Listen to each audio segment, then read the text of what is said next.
qui nous permet de mener une recherche. Et dans ce document, qu'est-ce qu'on fait? On va décrire de façon précise et claire qu'est-ce qu'on veut faire, pourquoi on veut le faire et comment on va le faire. C'est l'ensemble des réponses à ces questions qui forment un document, n'est-ce pas, qu'on appelle le protocole de recherche. Donc, je pense que ça, vraiment, c'est tellement clair qu'on n'a pas besoin d'expliciter encore davantage. C'est un document. Le protocole, c'est un document qui définit qu'est-ce que vous voulez faire, pourquoi vous voulez le faire et comment vous allez le faire. OK. Maintenant, la question, comment? Autrement dit, comment on arrive à rédiger un protocole de recherche? Eh bien, mes chers amis, sachez que le protocole de recherche ne se rédige jamais seul. Jamais seul. OK? Ensuite, donc c'est un groupe d'experts dans le domaine qui le fait. Mais dans votre cas, vous et votre directeur de thèse, c'est largement suffisant.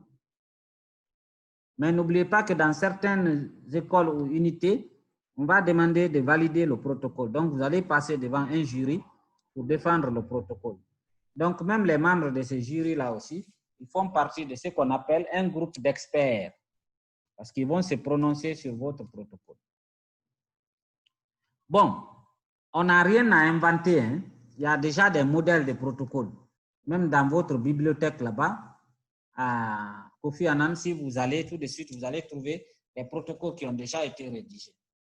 Sur Internet aussi, vous pouvez avoir des protocoles qui ont été, n'est-ce pas, rédigés. Et il y a aussi des modèles au niveau sur le site de l'OMS. Okay?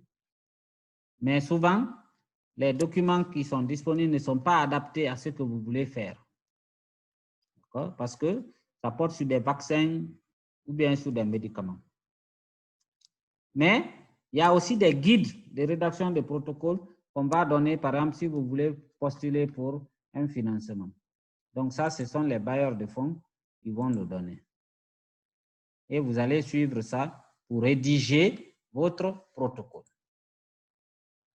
Alors, pour vérifier si cela est vrai, si par exemple, je reviens sur Google, n'est-ce pas? Donc, je me connecte sur Google. Alors, qu'est-ce que je vais faire ici? Je vais partager mon écran avec vous. Voilà. Donc, je partage mon écran Google avec vous.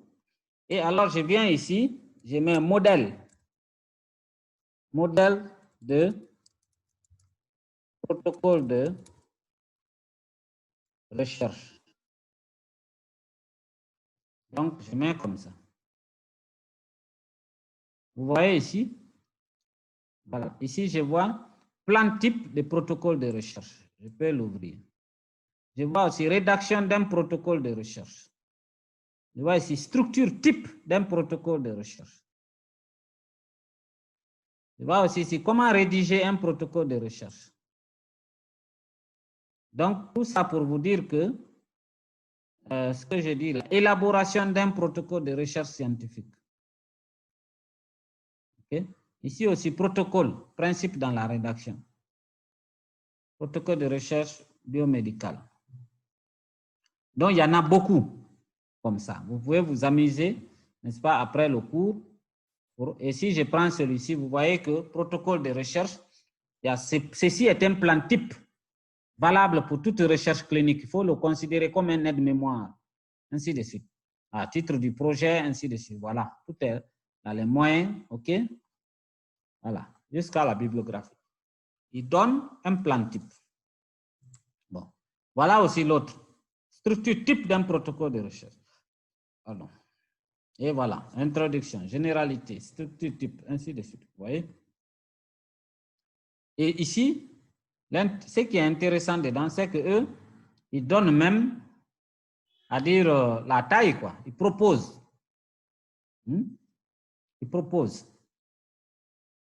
Vous voyez, entre 1 et 2 pages, ainsi de suite. OK? Bon. Tout ça, c'est des outils qui existent, hein, que vous pouvez regarder. Par exemple, eux, ils disent les généralités, structure type, introduction, 10 à 15 lignes, ainsi de suite. Donc, il y en a beaucoup. Il y en a beaucoup comme ça sur Internet. Vous ne finirez pas de les regarder, mais bon. Vous pouvez aller regarder parce que ça peut vous aider à comprendre certaines choses, peut-être dont on n'a pas parlé pendant le cours, parce qu'on est limité par le temps. OK? Donc, voilà, sur Google, on peut avoir beaucoup de choses. Maintenant, pour ceux qui parlent l'anglais, voilà. Vous pouvez maintenant mettre templates, research, protocol. And then you can check on Google and see if, okay. So as you can see, there are also a lot of examples of research protocols that you can use to tailor your research. Okay? Et bon, attends, je vais revenir en français. J'ai même oublié que c'était des faux francophones. OK. So, donc ça, c'était un exemple. OK. Donc là, on revient sur le cours. C'était juste un exemple pour vous montrer que vous pouvez compléter ce que nous faisons en allant aussi chercher sur Internet des documents intéressants au lieu de passer votre journée sur Facebook, n'est-ce pas? Ou bien sur WhatsApp. Il y a des documents scientifiques qu'on peut aussi avoir sur Google. Alors, maintenant, dans la structure d'un protocole. Donc, qu'est-ce qu'on dit? C'est que le protocole va dépendre des types d'études. C'est-à-dire que si j'ai un essai clinique, il y a la façon d'écrire le protocole d'un essai clinique. Si j'ai une étude de cohorte, j'ai la façon d'écrire. Si c'est une étude qualitative, il y a aussi la façon d'écrire. D'accord? Donc, c'est pourquoi ce n'est pas un travail individuel, parce que dans un protocole, il y a plusieurs parties et pour lesquelles on a plusieurs spécialistes. Est-ce que vous voyez? Donc, c'est pourquoi on dit que une seule personne ne rédige pas un protocole. Bien que vous, en tant qu'étudiant, vous serez seul à rédiger, mais il vous faudra alors apprendre, n'est-ce pas, les différents volets là. Maintenant, ce qui est bien, c'est qu'il y a des chapitres communs à tous les protocoles d'études. Là, vous voyez. Il y a des chapitres communs. Et parmi ces chapitres, c'est quoi? On doit faire un résumé synoptique. Autrement dit, c'est un petit résumé. On doit faire l'introduction, que certains vont appeler le contexte, que d'autres vont appeler la revue de littérature. Okay? On doit faire aussi, on doit définir aussi les objectifs. On doit aussi rédiger la méthodologie. Et dans cette méthodologie, on doit dire quel est le type d'étude que nous voulons mener, donc c'est le schéma d'étude. Quelles sont les variables que nous voulons étudier? Quelle est la population que nous voulons étudier? Et comment nous allons collecter les données? Okay? Donc,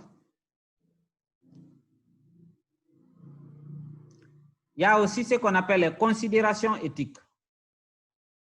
Il y a aussi ce qu'on appelle l'organisation et le déroulement de l'étude, c'est-à-dire comment l'étude va se faire. Il y a le budget, les références et les annexes. Par exemple, les CV des personnes, c'est les annexes. Ou bien, vous pouvez avoir d'autres informations complémentaires, le questionnaire, par exemple, n'est-ce pas? Après, il y a aussi le guide de l'enquêteur. Donc, beaucoup d'autres éléments comme ça qu'on peut mettre dans les annexes. Alors, notre rôle, ça sera de parcourir chaque partie d'un protocole et d'expliquer c'est quoi cette partie et comment on rédige cette partie. C'est ça le défi que nous avons. OK? Voilà. Ça, c'était une petite généralité que je faisais. Maintenant, on va aller étape par étape